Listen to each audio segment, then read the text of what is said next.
السلام علیکم ورحمۃ اللہ وبرکاتہ۔ قسط نمبر 24، قصہ نمبر 90۔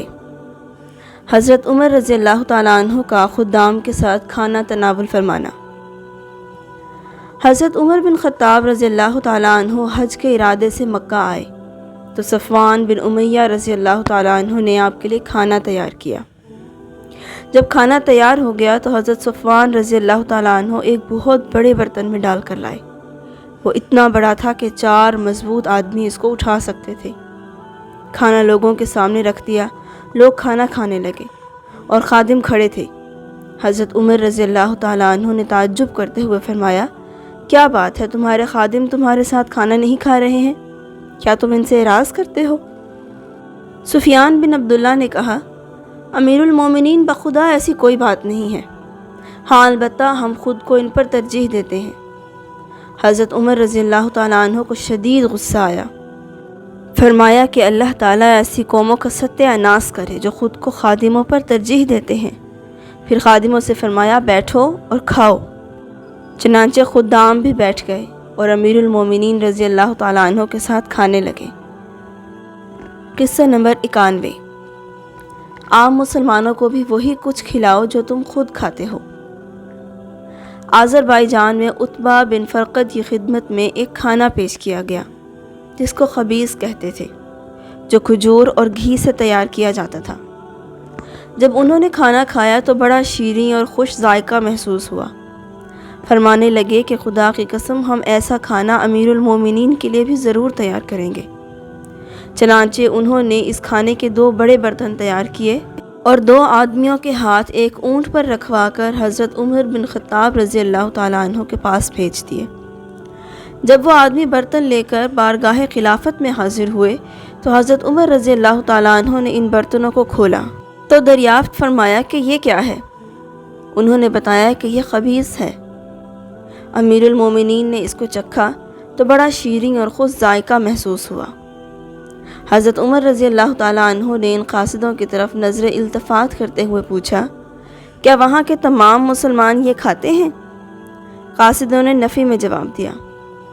حضرت عمر رضی اللہ تعالیٰ عنہ نے ان کو حکم دیا کہ یہ برتن واپس لے جاؤ اور عتبہ بن فرقد کو لکھا، یہ کھانا نہ تیرے باپ کی محنت و کمائی کا ہے اور نہ ہی تیری ماں کی کمائی کا ہے، تمام مسلمانوں کو وہی کھلاؤ جو تم خود کھاتے ہو۔ قصہ نمبر 92۔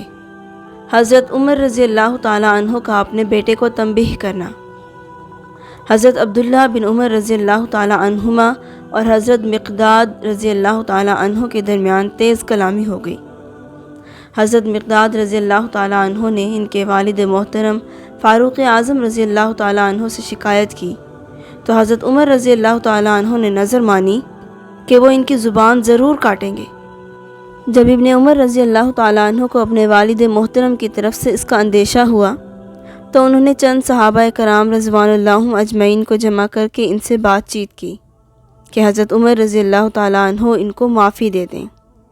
حضرت عمر رضی اللہ تعالیٰ عنہ نے فرمایا، مجھے اس کی زبان کاٹ لینے دو تاکہ میرے بعد یہ قابل عمل سنت بن جائے کہ جو شخص بھی کسی صحابی رسول رضی اللہ تعالیٰ عنہ کو سب و شتم کرتا پایا گیا اس کی زبان کاٹ دی جائے گی۔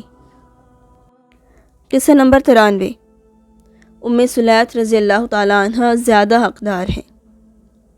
حضرت عمر فاروق رضی اللہ تعالیٰ عنہ نے مدینہ کی عورتوں میں چند کپڑے تقسیم کیے تو ایک عمدہ کپڑا بچ گیا۔ کسی حاضر مجلس نے کہا کہ یہ کپڑا آپ رسول اللہ صلی اللہ علیہ وآلہ وسلم کی اس صاحبزادی کو دے دیجئے جو آپ کے پاس ہے۔ ان کی مراد ام کلثوم بنت علی رضی اللہ تعالیٰ عنہما زوجہ حضرت عمر رضی اللہ تعالیٰ عنہ تھی، لیکن حضرت عمر رضی اللہ تعالیٰ عنہ باقی مسلمانوں کو چھوڑ کر اپنے گھر والوں کے ساتھ خصوصی امتیاز نہیں کرتے تھے۔ چنانچہ حضرت عمر رضی اللہ تعالیٰ عنہ نے فرمایا کہ ام سلیت اس کی زیادہ حقدار ہے، کیونکہ وہ ان عورتوں میں سے ہے جنہوں نے رسول اللہ صلی اللہ علیہ وآلہ وسلم سے بیعت کی تھی اور وہ احد کی لڑائی میں ہمارے پیاسوں کو پانی پلانے کے لیے مشکیزیں اٹھاتی تھیں۔ قصہ نمبر 94۔ حضرت عمر رضی اللہ تعالیٰ عنہ اور حضرت عاتکہ رضی اللہ تعالیٰ عنہ۔ امیر المومنین حضرت عمر ابن خطاب رضی اللہ تعالیٰ عنہ نے اپنی چچا زاد بہن شفا بنت عبداللہ العدویہ رضی اللہ تعالیٰ عنہ کو پیغام بھیجا کہ تم کل صبح میرے پاس آ جاؤ۔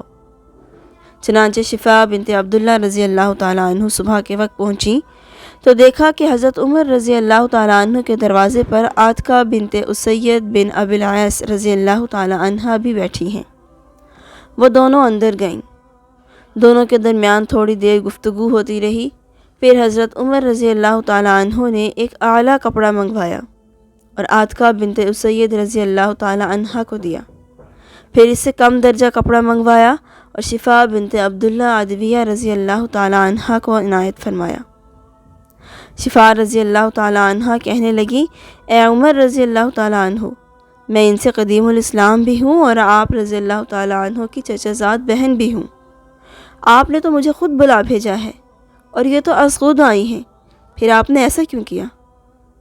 حضرت عمر رضی اللہ تعالیٰ عنہ نے فرمایا کہ میں نے یہ کپڑا تمہارے لیے ہی اٹھا رکھا تھا، مگر جب تم دونوں آ گئیں تو مجھے یاد آ گیا کہ اس کا رسول اللہ صلی اللہ علیہ وآلہ وسلم کے ساتھ تجھ سے زیادہ قرابتی تعلق ہے۔ قصہ نمبر 95، شہد کا برتن۔ حضرت عمر رضی اللہ تعالیٰ عنہ بیمار ہوئے تو آپ کے لیے شہد کھانا تجویز ہوا۔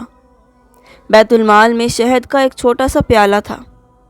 چنانچہ آپ رضی اللہ تعالیٰ عنہ لاٹھی کا سہارا لے کر چلے اور منبر پر جلوہ افروز ہو کر لوگوں سے مخاطب ہوئے، لوگو، اگر تمہاری اجازت ہو تو میں وہ شہد کا پیالہ لے لوں، اگر اجازت نہیں ہے تو پھر میرے لیے حرام ہے۔ لوگوں نے حضرت عمر فاروق رضی اللہ تعالیٰ عنہ کو بطیب خاطر اجازت دی۔ آج تک کے لیے اتنا ہی۔ اس سے آگے کے واقعات ہم انشاءاللہ اگلی ایپیسوڈ میں پڑھیں گے۔ تب تک آپ سب اپنا بہت سا خیال رکھیے گا۔ اللہ حافظ۔